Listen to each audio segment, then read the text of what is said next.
وقرن في بيوتكن ولا تبرجن تبرج الجاهلية الأولى وأقمنا الصلاة وآتينا الزكاة وأطعنا الله ورسوله إنما يريد الله ليذهب عنكم الرجس أهل البيت ويطهركم تطهيرا.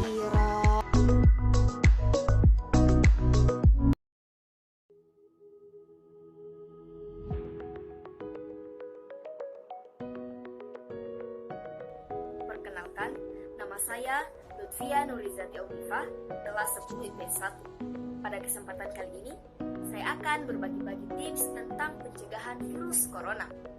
Perlu kita ketahui bersama bahwa virus corona adalah kumpulan virus yang bisa menginfeksi sistem pernafasan. Pada banyak kasus, virus ini hanya menyebabkan infeksi pernafasan ringan seperti flu. Namun, virus ini juga bisa menyebabkan infeksi pernafasan berat. Tenang. Jangan panik dulu sahabat muslim. Kita bisa melakukan pencegahan dari sekarang. Yang perlu kita ketahui, penyebaran virus ini adalah karena partikel virus yang mengenai mata, hidung, dan mulut. Lalu, apa yang dapat kita lakukan saat ini? Berikut cuplikan. Hai BNI, hai Movers, bagaimana kabar kalian? Semoga selalu dalam keadaan prima dan jauh dari ancaman virus, serta penyakit apapun ya. Mengingat saat ini sedang marak tentang mewabahnya virus novel corona, maka video kali ini juga akan memberikan edukasi mengenai pencegahan penyebaran virus novel corona. Selain influenza, awal tahun 2020 ini juga diramaikan dengan adanya penyebaran virus novel corona atau COVID-19. Kementerian Kesehatan Republik Indonesia melalui surat edaran nomor SR 0202-270-22020 telah mengeluarkan pedoman kesiapsiagaan menghadapi infeksi virus novel corona. Sebelum sampai ke pencegahan, ada baiknya bila kita mengenal terlebih dahulu apa sesungguhnya virus novel corona itu. Virus corona merupakan keluarga besar virus yang menyebabkan infeksi saluran pernapasan atas ringan hingga sedang, seperti penyakit flu.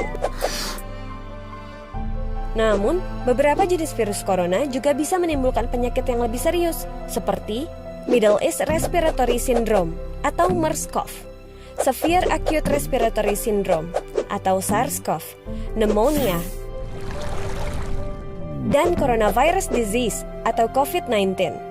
Virus novel corona menyebabkan wabah pneumonia di kota Wuhan, Tiongkok pada Desember 2019 dan menyebar ke negara lainnya hingga kini.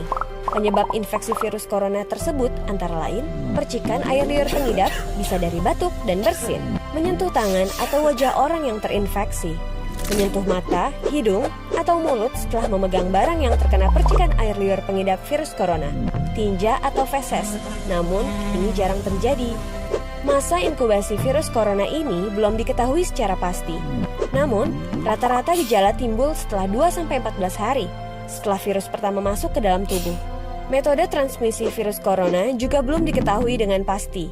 Awalnya, virus corona yang sedang mewabah ini diduga bersumber dari hewan, termasuk unta, unggas, dan maka dari itu, langkah terbaik adalah mencegah penyebaran virus tersebut, yaitu menghindari berpergian ke Cina atau negara lain yang telah ditemukan adanya penularan virus corona, menggunakan masker saat beraktivitas di luar ruangan, terutama bila kamu beraktivitas di tempat umum, rutin mencuci tangan dengan air dan sabun atau hand sanitizer yang mengandung alkohol setelah beraktivitas di luar ruangan, hindari kontak dengan hewan, terutama dengan hewan liar. Bila terjadi kontak dengan hewan, cuci tangan setelahnya. Pastikan kamu memasak daging dan telur sampai benar-benar matang sebelum dikonsumsi. Tutup mulut dan hidung dengan tisu saat kamu batuk atau bersin. Kemudian buang tisu tersebut ke tempat sampah. Jangan menyentuh mata, mulut, dan hidung sebelum mencuci tangan. Hindari berdekatan dengan orang yang sedang sakit. Jaga kebersihan benda yang sering disentuh dan kebersihan lingkungan.